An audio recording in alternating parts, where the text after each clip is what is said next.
Hello. Hi, good afternoon. This is Hannah and Michael from L7. Good afternoon. Welcome. Is it just yourselves joining, or is there any other members of your team joining? Just ourselves. Okay. Sounds good. Well, I'll do a brief introduction and then I'll turn it over to you. So welcome to the Edmonton Design Committee for the formal development permit presentation of Energy Square. We would like to remind you that this is a public meeting. We have all received and reviewed your submission package. Your team will have 10 minutes to present, and then we will go virtual roundtable of the committee members for a round of questions. After the presentation, the committee will deliberate, and we will respond to you in writing within 48 hours. So with that, I will turn it over to you to present your project and introduce your project and team. Thank you very much. I'm just going to share my screen here.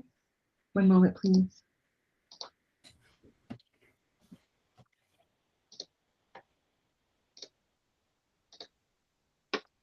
Can you see? Yes, I see PowerPoint. Yes. The title page with Energy Square? Yes, you may want to go into like presentation mode. Oh,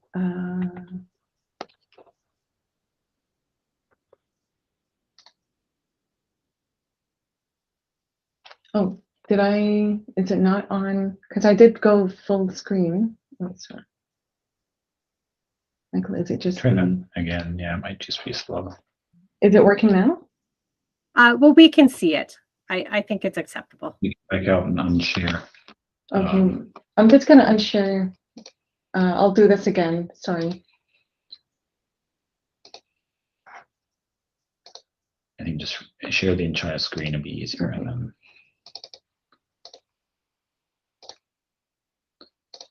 Is it better now? Yes, now we can see it full screen. Thanks. Great, thank you. Okay, so good afternoon, everyone. Today we are very pleased to present to you our formal presentation for Energy Square. We will be discussing our response to the urban design brief as part of the formal submission, as well as I'll be providing you a summary of our responses to the informal EDC comments that we received from you from our last meeting. And finally, I'll go through a summary of our responses to the principles of urban design. So to start with the project overview, Energy Square is a 13-story building located on a junction of 106 and Jasper Avenue. We are submitting for a formal development permit.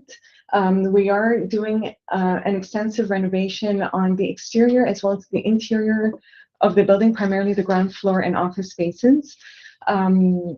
We are also applying a new feature onto the existing facade of the building to help rejuvenate its architectural style, as well as incorporating a new cafe space in an existing space adjacent to the building, as I will show you in today's presentation, in which will in turn create a more active edge along Jasper Avenue.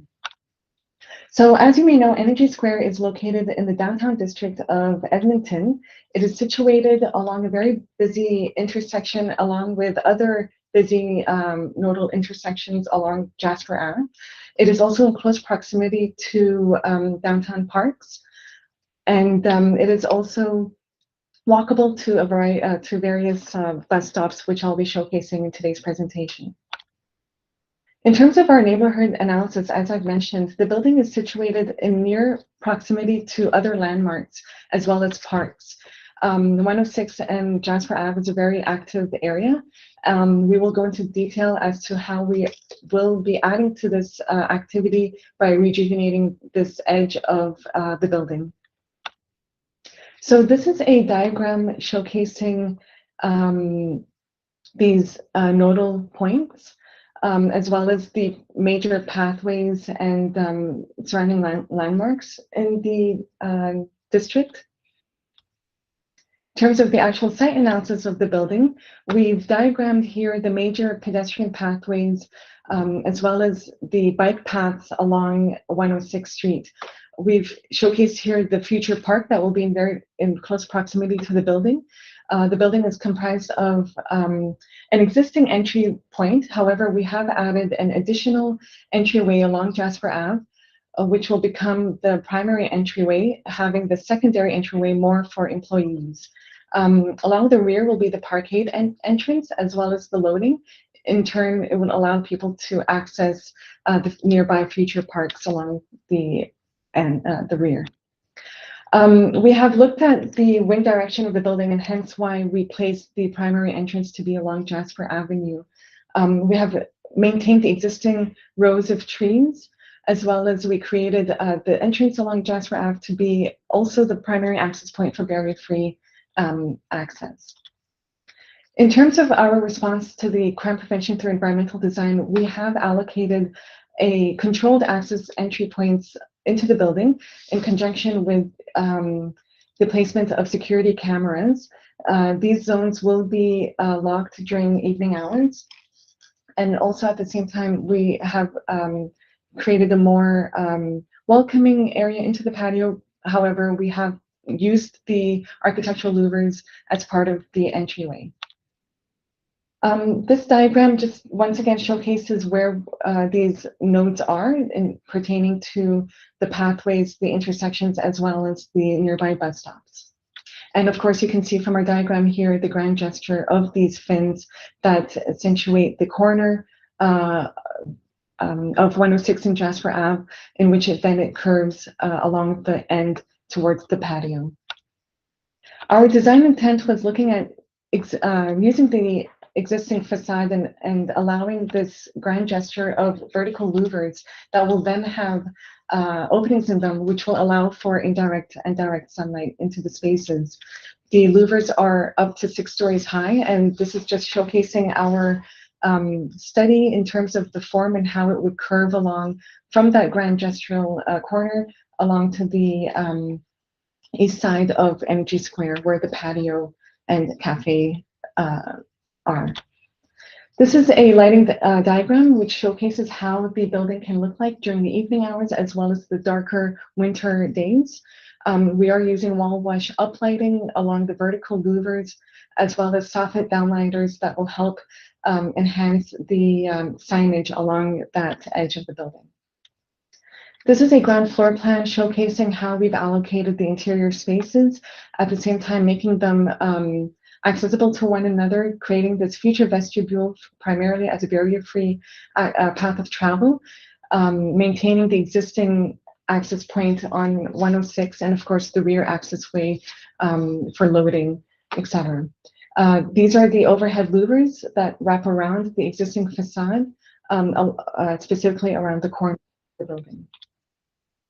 In terms of our summary of the responses of the informal, we have enhanced the design to provide larger gestures, but at the same time allow the fins to touch the ground where in a strategic manner. We have provided activation along the patio street, which will enhance the public realm by using loose furniture along that edge along Jasper Ave. We have maintained the color of the fins as per our client's request, and we've also removed the planters in response to crime prevention through environmental design because they were being used for unwanted activity as waste bins.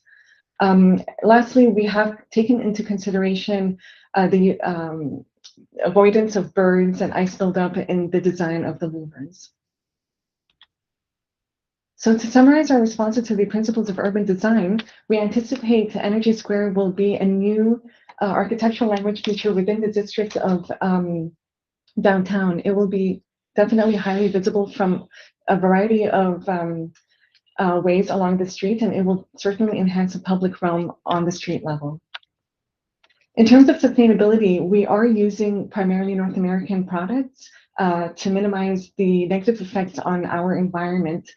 We also anticipate that the louvers will help reduce glare onto the streetscape but at the same time bringing some light into the spaces. We are also currently still in discussion with our client as to the best use of local art that could be part of the entrance of Energy Square. This is a conceptual diagram of the louvers and how they would juxtapose in terms of color against the building, specifically during our winter months, where you can see the unique wave of the louvers against the facade of Energy Square. And once again, this is just to look at the scale and context of our building in conjunction to the added architectural feature and how this can relate to the scale of the person as well as the streetscape. And finally, this is just to re-emphasize the scale of these louvers in conjunction to people who pass by, as well as how it would touch the ground to help enhance the pedestrian and public realm along this major intersection road. And finally, to summarize, the renovation of the interior and exterior of Energy Square will certainly will help turn the building into a more vibrant, active space. We have provided a new entryway along Jasper Ave that is primarily for a barrier-free access point, but at the same time will become a primary entryway into the building whilst maintaining the secondary entryway along 106th Street. And lastly, Energy Square will add to the architectural language of the city of Edmonton, as well as it will help celebrate the heritage and historical design features of architecture that can be found in our city today. Thank you very much. We look forward to your questions.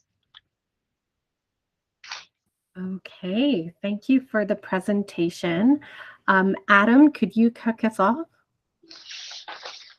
Well, thank you for your presentation.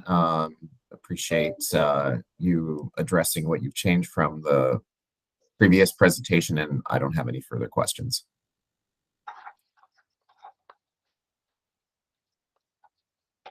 Okay, thanks, Adam. We'll move to Kevin. Okay, thank you for your presentation. My questions and comments will follow along the same lines as those that I made at the informal. And it's regarding the treatment of the public realm along Jasper Avenue. I guess my question is, what is being done between the building face, including underneath the overhang, and the property line of Jasper Avenue to enhance the public realm space? If I understand, there's no planting or landscaping, no furnishings. Is there any paving treatment or anything being done to improve the public realm in that space? So the existing, I guess you call it the finish to the grade there is in pretty poor shape. I think it's like a combination of bricks or cobblestones. So the plan is to realign all of those elements, and so there's also where the new entrance vestibule is going in as well. It's creating a little bit of a redesign in terms of civil and water shedding and things like that. So there's minimal kind of impact and just a little bit of redefining that area. But I think the main thing we were focusing on when we looked at this after the informal was going back to creating that active street frontage there. So keeping it clean and clear, but there's no reason why during active hours that they can't bring out furniture out there, some seats and tables and things, and expand from that cafe. And we really hope that cafe, gets to a point where it takes off and it gets that vibrant, that becomes an easy thing to do.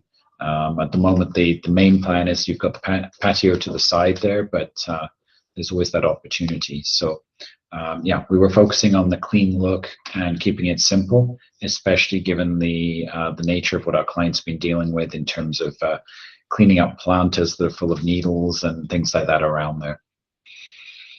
Okay. Yeah, I feel like there's an opportunity missed in this project with that space that's available in the setback. And I know that's a non-compliant setback according to the existing zoning. Mm-hmm. And that patio entrance, like the package says a welcoming public patio, but you know, it's behind the louvers, it's in line with the building face. The detailed drawings that were in the package show like a solid metal gate with a perforated kind of screen on it. And I'm just wondering if the message that's being sent through all those factors is really one of public access, or will that feel like, you know, semi-private, private space that's really only for the use of people using the cafe? Or is that the intent? No, the intent is during operational hours. This diagram, can you see the diagram, Hannah? Yes. Yeah. So the intent is during operational hours that it feels more open like this. And we're genuinely trying to convey that. The problem we have is trying to secure this at night. And so those louvers then fold down, the gate slides across to then close that area off just for night. But the idea is that during the day, it's as open as this illustration here Okay. to allow the public to sort of meander in and out of there. So, Okay, that's all the questions and comments that I have. Thank you. thank you, Kevin. Okay, thanks for that, Kevin. We'll go to Mindy. Thank you, Janice. Thank you very much for your presentation. I really appreciated the thorough responses to the principles of urban design. I was wondering if you could speak more to the solutions that you're seeking with the window and louver manufacturers in terms of sustainability and how much energy conservation you're anticipating for those first 3 floors, as you mentioned in the package. Right, I'll start with the louvers.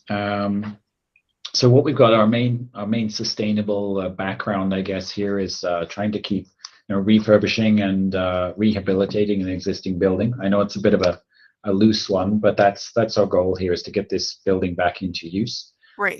So the key piece is to try and do minimal refurbishment where we're ripping things out and throwing them away. So the majority of the facade is being, I'll call it, repaired and reinvigorated by putting these louvers on here. In terms of their impact, it is minimal. We're not talking like huge sustainability impacts on these things. Yeah. But we do notice there's a bit of glare. We notice there's a little bit of warming up on those corner suites, and they have had trouble in the past with having tenants in certain spots. And so this is one of a minimal way to try and impact that. But I wouldn't put this out there as a really huge main driver for the project. The main driver was the rehabilitation to get this building back into active use and get the full 13 floors being reused from that perspective. Yeah, for sure. The materials we're looking at, we've gone. It's kind of an interesting design process on this project that with the client and the design team, they came to this design fairly quickly and they really loved it. The concept or the simplicity, and so. I then came on board as the technical architect. You have to then make this dream possible. So we were actually fixing to the existing framework with a series of knife plates and steel connections, and then we're using ACM panels that are manufactured in Canada, and the steel is as well, to try and just keep it simple. But then we're looking at the long-term durability as well. A lot of thought's gone into this, which you wouldn't see in this presentation, in terms of the technical ability of this screen. If you imagine, there's a lot of wind around the base of the building, so we've done a lot of wind studies with that. We're looking at black is not an easy color, as you know, it expands and contracts. Mm-hmm. There's lots of things to think about, the birds and everything else that might nest in it. So it's been a fun project from that perspective, and we're keeping that durability is key here, so that we've got a really long-term but simple approach to this exterior here. Perfect. Very interesting. Thank you so much. Okay, thanks for that, Mindy. We'll move to Adrian. Hey, thanks for your presentation. Just building a bit off of something you mentioned from Mindy's questions. Is the scope of the louvers somewhat tuned to, say, some of those troubled environments due to overheating, or is it merely a graphic kind of application? There's a little bit of background going in there, but it's primarily the graphic application, the gesture. Okay. Is there any kind of contextual alignment with the scope of said graphic? Like I'm thinking about, as it swoops down over the kind of threshold to the patio, is there an alignment with adjacent buildings? Is the kind of apex of the rise, is that aligned with anything contextual, or is it just kind of what looked good on the building on its own? There is some, it's difficult to sort of describe the process, but there's a number of things that went on. So that the human scale was important to us. And so the gestural swoop or sweep came along at the main corners, the main sort of interfaces on the building, and giving it that gesture. We thought this is kind of one of those instances where this is the main corner, the main facade. We're moving the entry, so it was there to sort of sweep down to provide draw your eye to the entry as well. The building is called Energy Square, and I wouldn't say this is the first thing we put up there, but the idea that it's more of a wave. So it's almost a little bit like an energy wave, kind of, if you like, in its very basic kind of conceptual idea. But it was primarily driven by looking a little bit at the context, as Hannah walked you through, with those nodes, those crossing points, and those things. And then as it sweeps down towards the rear, down 106, and then it sweeps back at the back, a little gesture to say, this is more the back of the building, and this is still, still connected, but it's more of a sort of a subtle gesture at the back there. Sure. Okay. Yeah. Sorry. No, I think that's fine. I'll just maybe leave it with one, and it's more of a comment, and it kind of picks up on Kevin's. I think when I read the drawings, I don't necessarily see an alignment with how you describe an open and active patio space. Okay. I do wonder if, this is a personal wonder, but if it is a bit of a reaction to, say, how downtown has been over the past couple of years, of it's a bit of an overreaction of being more protective of the space than maybe what Jasper Ave patio openness may want to be. So maybe it's just something to look at as you keep going. So thanks very much. Thank you. Okay, thanks for that, Adrian. We'll move to Nick. Thanks very much for the presentation. I agree, your comments were great in terms of addressing them. Just two real questions. One is you mentioned, and that's probably the way I talked about the interface with the park, and I'll probably go back to that, particularly with 106 Street. It's going to be redesigned. Have you been involved in doing this design, talking with the people who are designing the parks and doing the street, and construction timing and opportunities that could be presented through that? To be totally honest, we haven't actively been in contact with anyone at the city to do with that park. We've got all of our information from the city websites and the basis of the design forums that have been put out on the parks, and we've kind of left that a little bit in the background for our client to develop a little bit more. They're primarily looking at this larger gesture now, and I think the back of the building is, I wouldn't call it neglected, but it has a smaller gesture while they figure out exactly what the park is going to be and how it's going to be finished. Because we've been talking with our client for this project probably about 1.5 years now, and I think over that time the park has changed a little bit in its design and aspirations. So, and the last time I looked was probably a couple months ago now to look at that detail. So it would probably come up in the next stage as they maybe address some of the rear area. There's a little like seating area at the back, and I understand that a lot of people in the building really like that. Capture the sun nicely at the right time for lunchtime and things. But they do find they're still having those same issues where if they go down there for their lunch, that somebody comes and bothers them, and then at night they're finding a lot of issues people, drug use and things around the back of the building. So that is sort of a second part to this, but it's not part of this process at the moment being addressed here.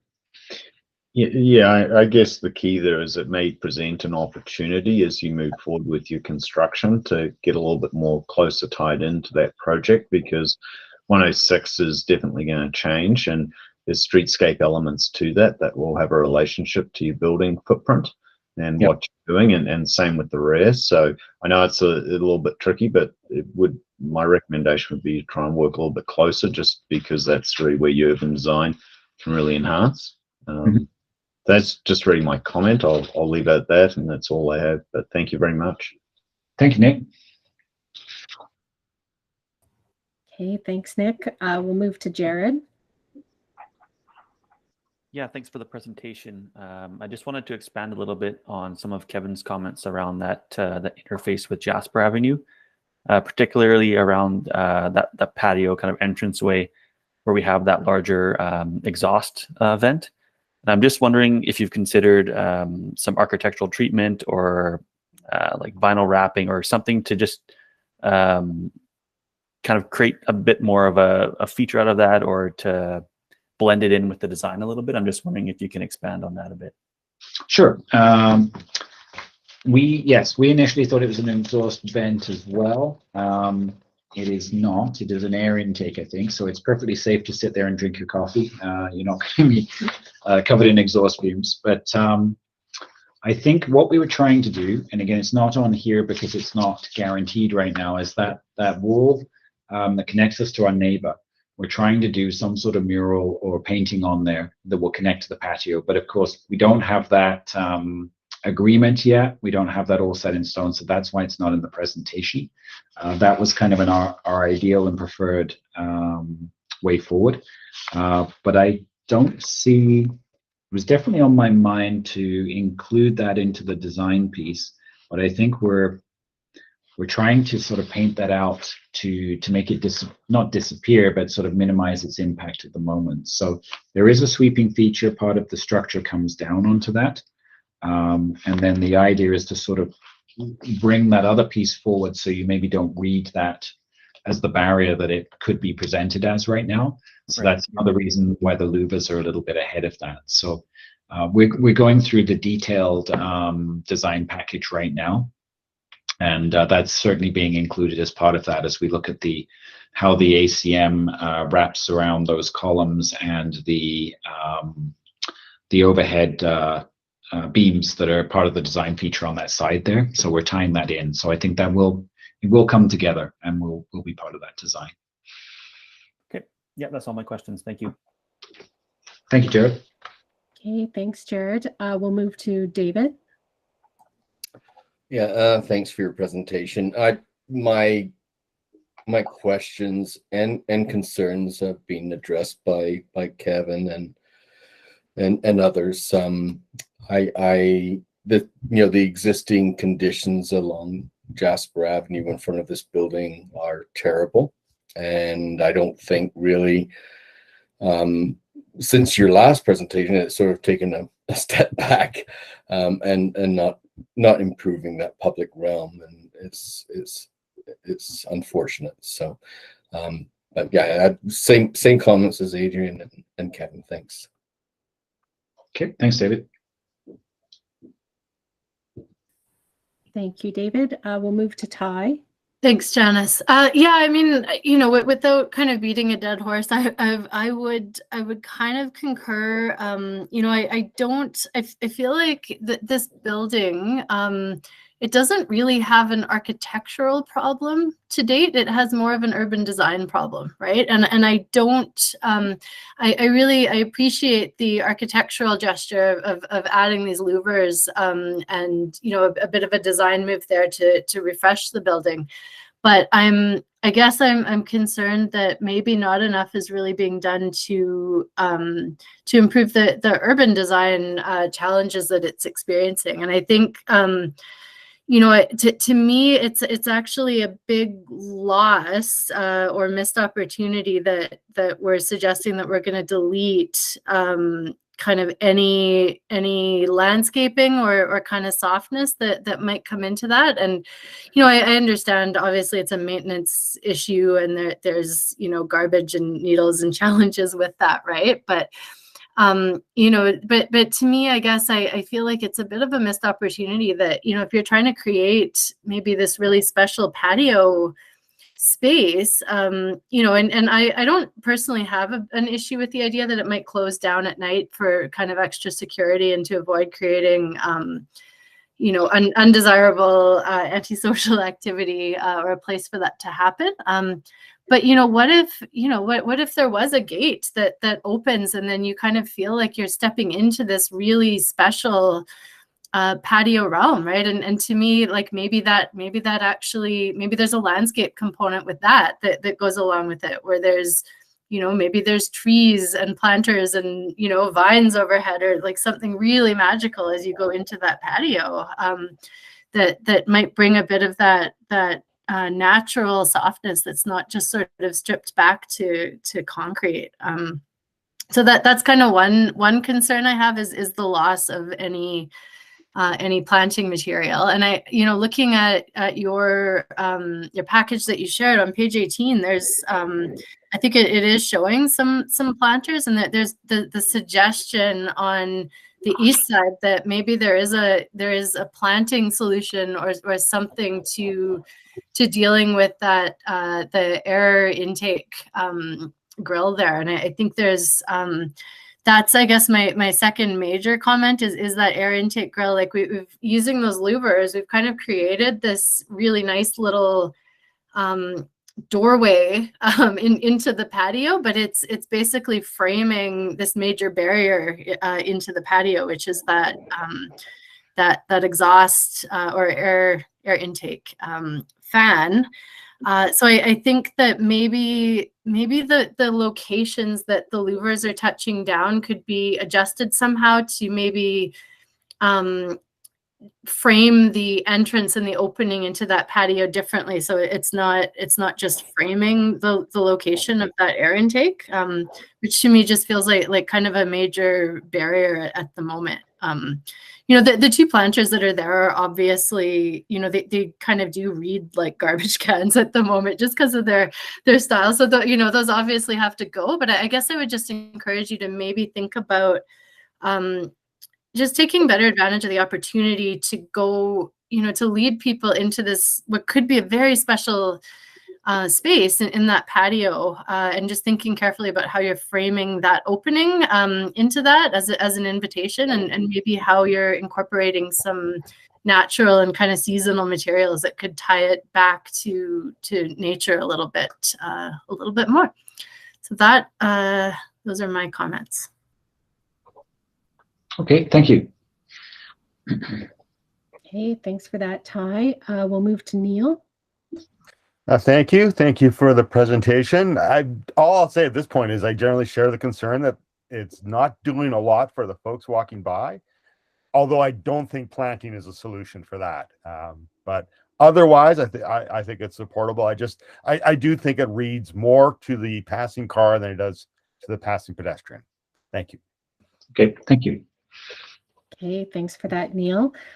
Similarly, all of my questions and concerns have already been voiced by my fellow committee members. So with that, we'll just take a quick 1 to 2 minute break here, and then we'll jump right into deliberations. For L7 architecture, you're more than welcome to stay online while we deliberate.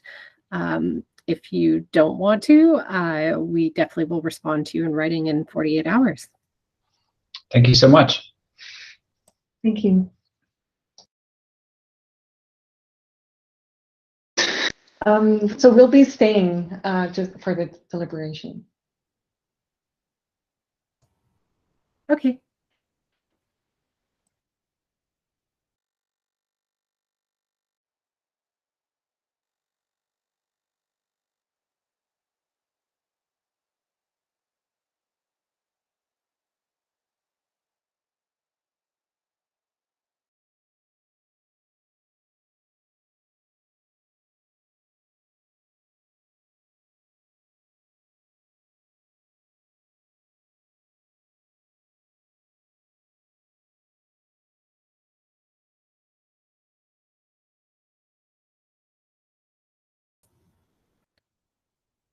Okay, maybe we'll jump right into some conversation here. So I'm not sure if there's anyone on the committee that would like to get us started. I know we heard a lot about the public realm. I think, as Ty put it, it's not so much an architecture problem as a public realm problem or concern. Does anyone on the committee have anything they'd like to say?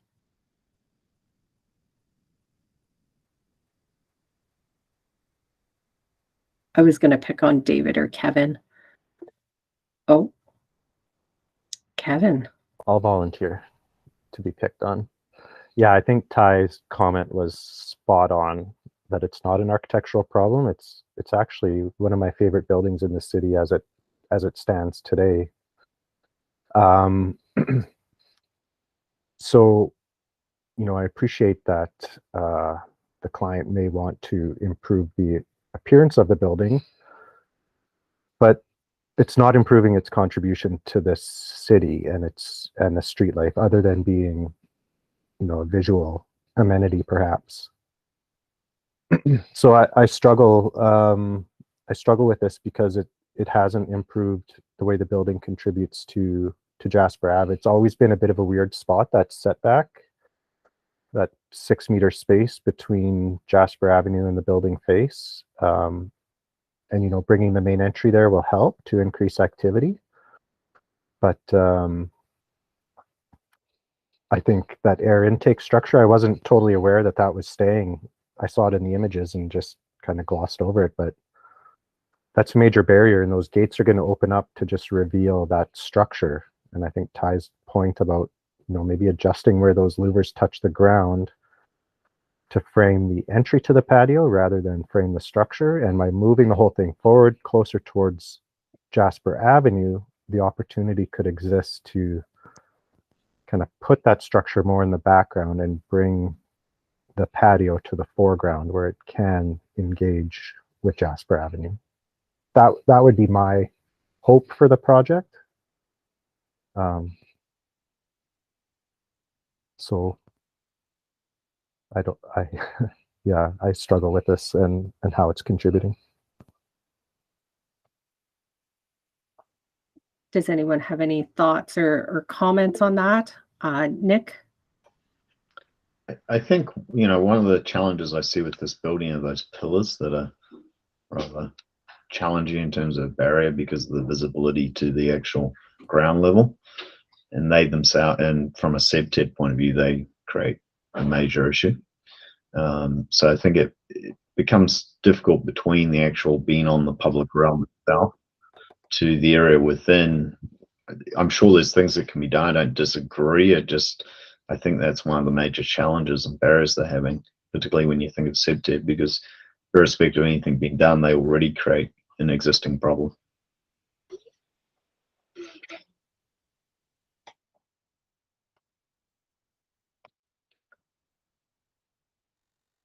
Okay. I guess, Kevin, I had one question for you. Being this is a DP application, do you think, given the information, that with some guidance and conditions that this could get to a place that you would be comfortable with, or given the information presented to date, would you recommend non-support? I guess I'm just trying to gauge where the committee is standing in regards to support and non-support. Putting me on the spot.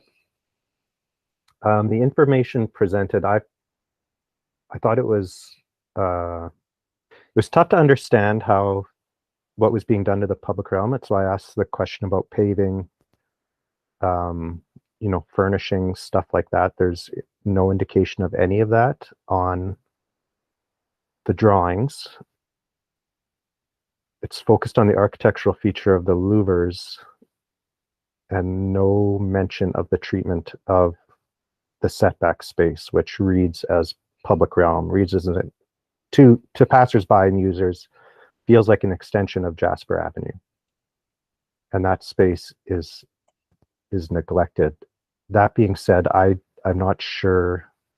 Maybe administration could comment. I guess the planner's not here, but on whether the applicant, we can request more of the applicant in terms of the treatment of their own property. I would personally would like to request more and utilization of that setback space. I just don't know if that, given the context of the application and the scope of the proposal being primarily an architectural treatment, whether that's possible by administration. Kevin, I'll just weigh in to say that my understanding is it's primarily an exterior alteration. Okay. You know, having said that, there's nothing stopping the committee from making a recommendation for the development officer to try to obtain whatever is in the best interest of the project. So I don't think that should stop you from making a recommendation.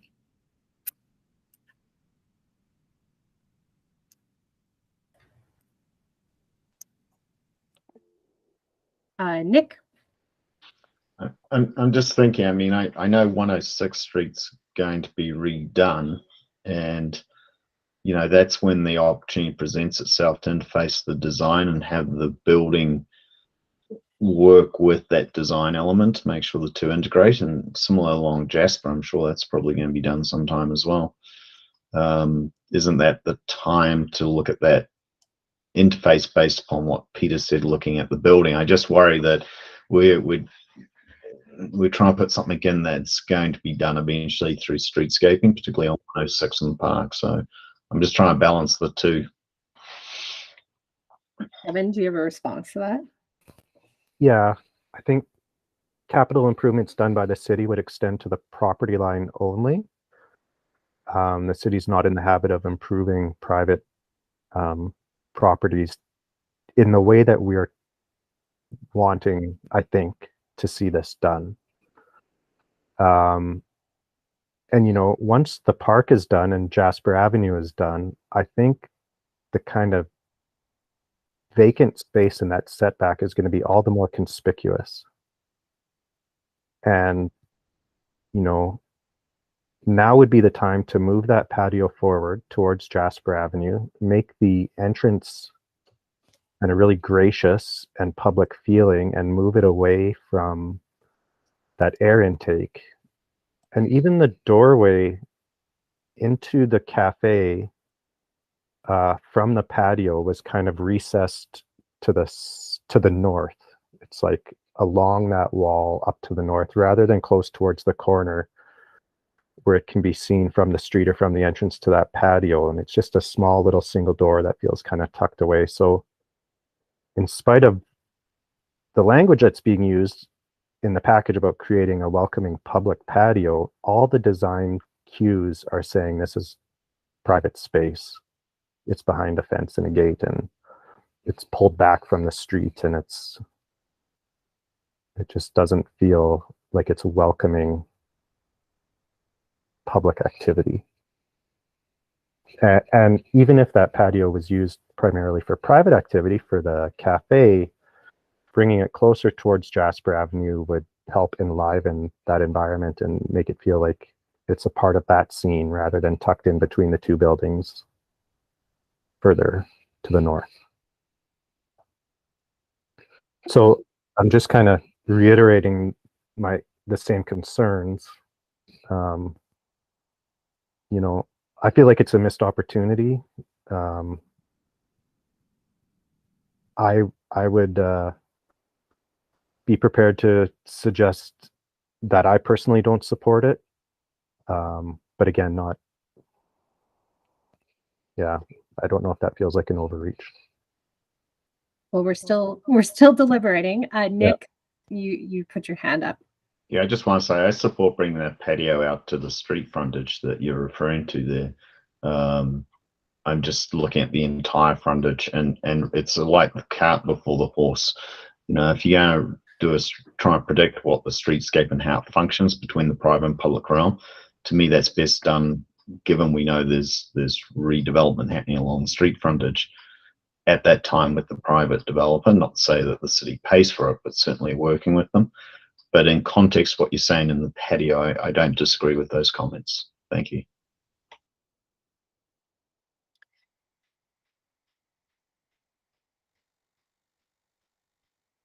Okay, any other comments from the committee?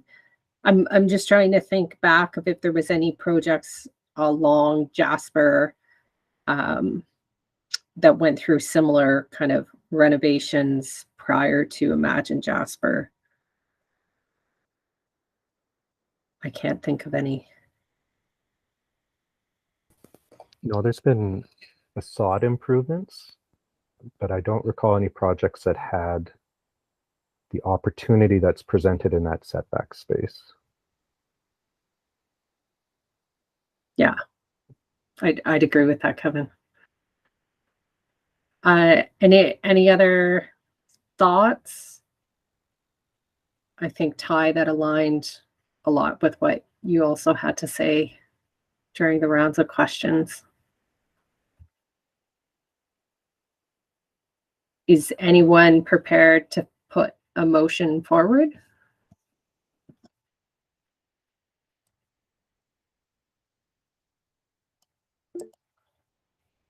Nick? I would put a motion forward to support with the recommendation of the patio being moved out to the, with its design. I don't know if we can do it this way, but you know, I agree with the patio being pushed out more towards the streetscape level, so there's greater interface with it. But just putting that on the table. Okay. I think, you know, personally, to get to a place of support, I would also need to see, I think, some gesture around some of those public realm elements like seating and planting. Personally. Okay, so we've got a motion on the table there by Nick. Can I get a seconder just to move it along in discussion? A second. Okay, thanks, Adrian.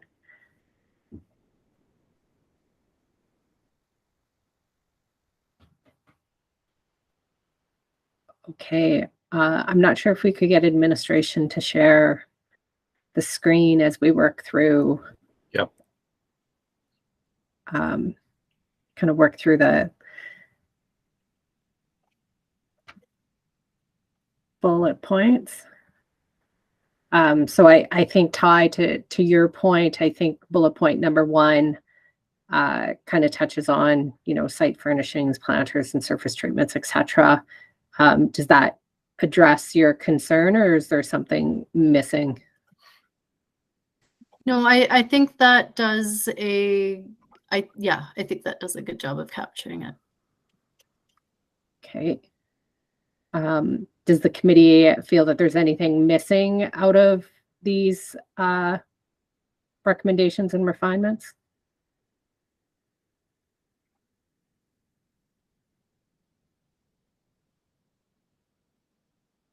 Okay, I'm not hearing any.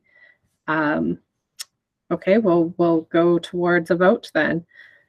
So for a motion of support as shown and presented on the screen, we'll start with, we'll go in reverse order.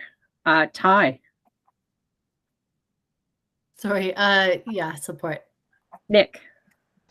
Support. Neil. Support. Mindy. Support. Jared. Support. Kevin. Support. David. Support. Adrian.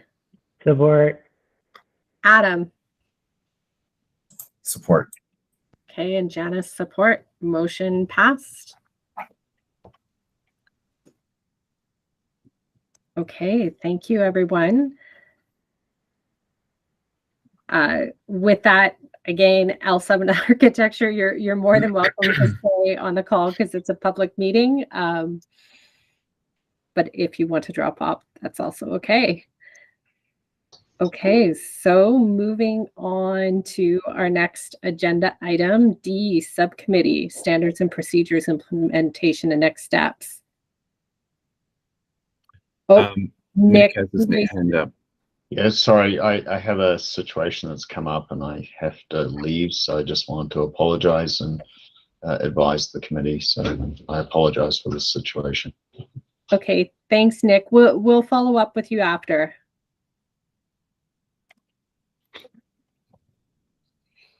Okay. Peter, do you want to take over agenda item D? Sure. Yeah, I can do that. There's not much really to say. Some of you will be familiar with the subcommittee. The EDC bylaw provides the committee with the ability to strike subcommittees for any general purpose related to the functioning of the committee. Up till the end of this previous term, there was a subcommittee that was struck to help administration with the formulation of new standards and procedures. And at that time, the subcommittee did note that there was more work to be done in 2022 and beyond, because it just couldn't be done as part of the work scope that we had at the time. So the ask here is for I think between 3 and 5 people to sit on a subcommittee, and the subcommittee meets once a month. It is public, so we would go through the exact same process as we do for this one. And the subcommittee would really be tasked with a couple of things. One is to help administration review the EDC geographic boundary, and also review the current EDC principles of urban design, because those were identified back in 2020 as being not necessarily out of date, but just needing review. The other things that are related to subcommittee function would be planning for some industry engagement. That was originally going to happen in late 2022, but not foreseeable, more likely to be in early 2023. And that's the purpose of that is just to check in with industry about how the standards and procedures have worked and whether they've been successful and what other changes are needed. And the other item that the subcommittee typically gets involved with is the planning and delivery or hosting of a council luncheon. We haven't done that for a few years because of COVID rather, but in 2023, particularly because there's a new council, this is something that the committee should look to do with the subcommittee's help, to both provide an opportunity for the committee to reach out and connect with council, but also recognize outgoing committee members, which we will have, I think, one of this year. So that's the ask. Obviously, it'd be nice if people would be willing to this evening identify some interest, but certainly if you need some time to think about it, and I can answer any other questions you might have. But hopefully in the next couple of weeks, we can have a subcommittee in place. So that's the overview.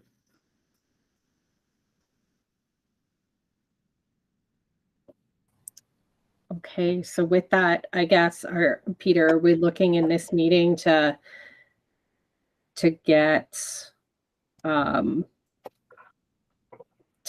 volunteers? I think ideally, if people are interested, that would be great. But I can understand that people may want some time to think about it, and that would be fine. And maybe for the next meeting, add it to the agenda again and see what people have come back with and whether they're willing to contribute to that effort. And like I say, it is just once a month. Janice, you were in the last subcommittee. What was it, an hour and a half a month or so? Yeah, I would say hour and a half per month. The odd time we had some takeaway homework items to do, but definitely very manageable. Mm-hmm. Similarly, once the subcommittee is formed, the committee itself will have to nominate a chair and vice chair, and yeah, pretty straightforward. Mm-hmm.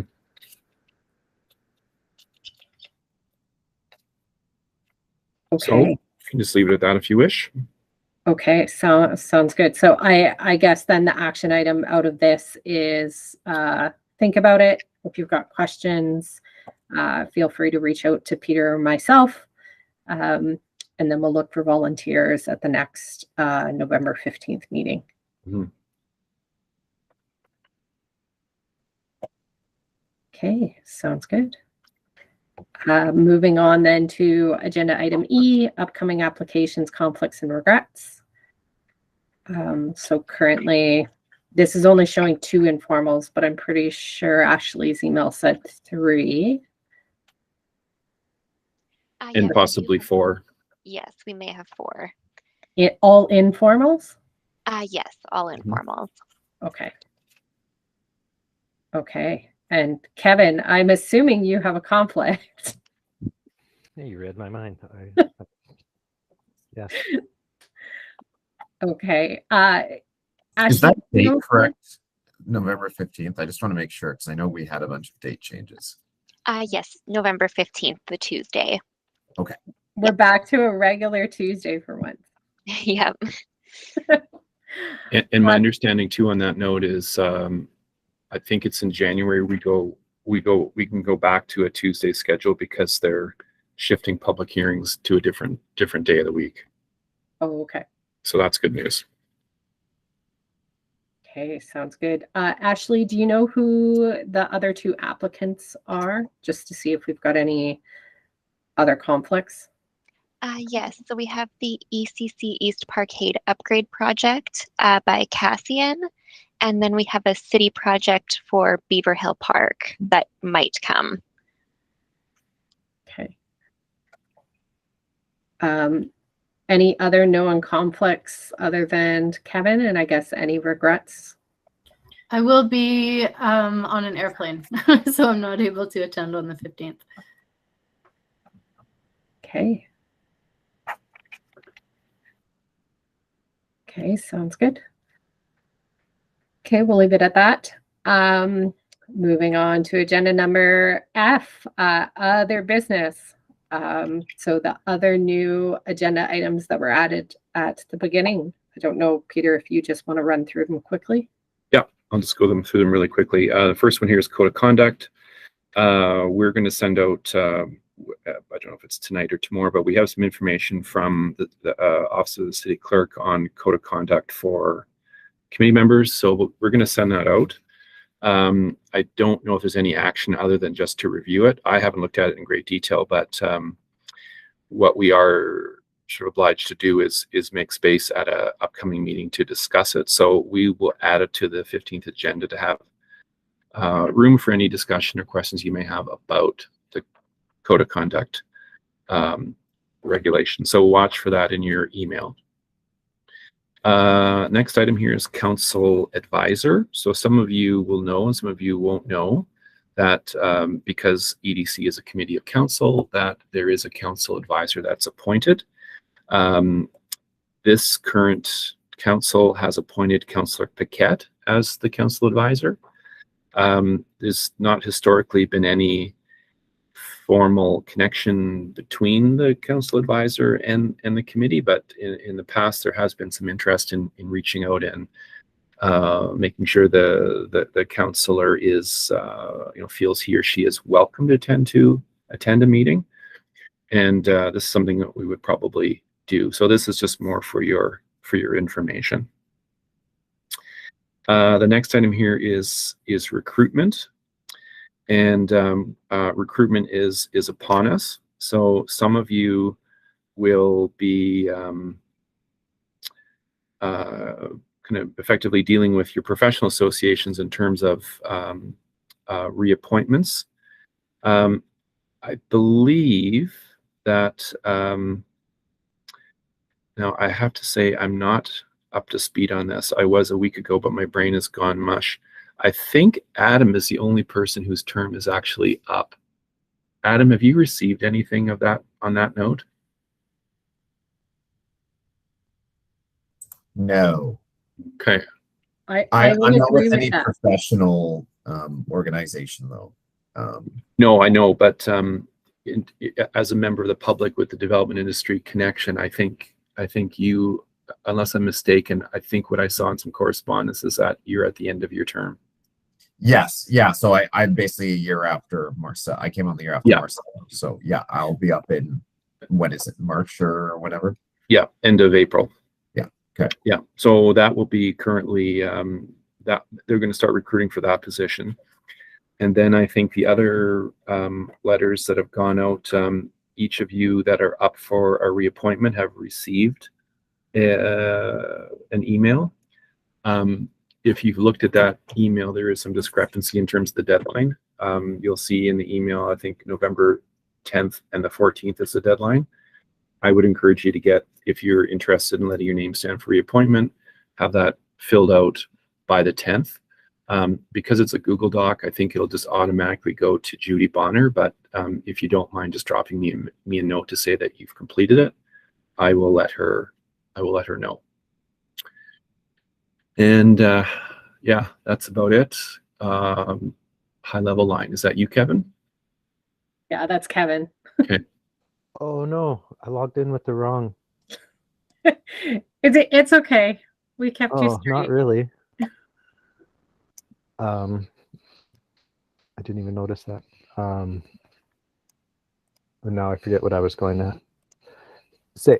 Peter, I don't believe I've received that email from the association. I don't know, David, did you get one from the AALA? No. No, you won't be getting one from us. That's all dealt with through the ALA. The ones, and I'm not going to say who they are, because I think there's probably a confidentiality issue. The people that are appointed by council, they will have received a link to a Google Doc that they use to indicate their intention to let their name stand again. Okay.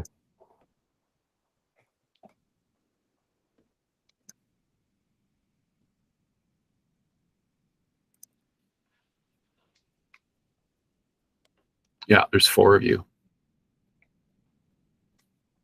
So I will just reach out individually to just make sure that you received that and to ask if you have any questions about it. Okay, but to loop back to Kevin's question, Kevin, sometimes your professional affiliation doesn't notify you. They just send it back and say, sure, Kevin and David can stand, unless you come forward and say you don't want to.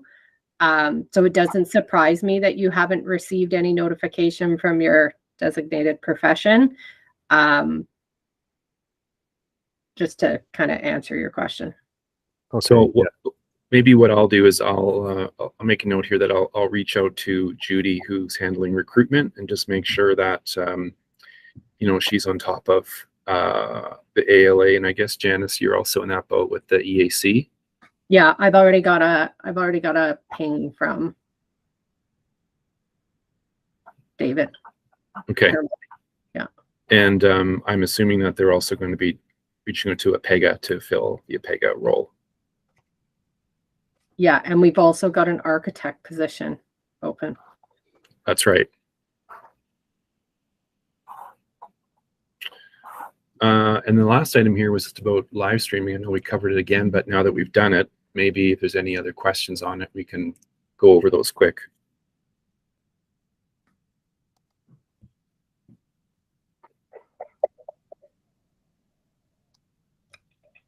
I don't think I have any questions. Anyone have any questions about live streaming? I think, Peter, my only question was in regards to the recordings, right? Especially for, you know, the intro blurb to the applicant. Typically, you know, if you're going to record a meeting, usually you let the people in the meeting know that they're going to be recorded. Yeah. So I guess moving forward, the applicants will be notified that the meeting is live streamed, and then the link on the website where you can go and click into the live stream, is there going to be just, you know, something on there that says, you know, please note this is being recorded for internal. I just don't know how that piece is handled. The first part of your question is easy to answer. We're going to just add add information for the live streaming to our standard email template. Okay. Yeah, as for the recording, it may have given some contradictory information previously. What we do know is that we're under no obligation to keep recordings. We have talked about keeping them, but when I was thinking about it again, I think what we were thinking about was keeping them for internal purposes only. So we wouldn't be sharing them. We'd be basically archiving them. And again, for the primary purpose of admin, so for example, Haley's not here. She can now, if she wishes, watch the recording and glean information that she would otherwise not have been able to have at her fingertips. So any recording would very likely not be in the public domain. Yeah, I think that is great. I just don't know how that works with VoIP, right? So, Wes, you've got your hand up. Yeah, I have a Luddite question. So right now it says we're streaming to 1. Right. So does that mean there's only 1 person engaged? I mean, it's just for the benefit of the board. Will that turn to streaming to 1,200 people? Will that always be sort of a moniker that's up there that like tells you what speed you're going in terms of? I'm just curious about that. So is that? I think so. Ashley, what do you think? Yeah, that'll just change based on how many people are watching the live stream. So this tells me it's 1. Yep, so just 1 person is watching it right now. So there might be another episode where there's 4,000. So I'm just curious if that's going to be, that's what that is. Just, okay. Yeah, exactly. It's a detailed thing. I'm just trying to get a grip on that. So thank you. And I think it's me that's watching. Peter's watching. Yeah, well, stop. Okay. Any other questions from the committee in regards to the live streaming?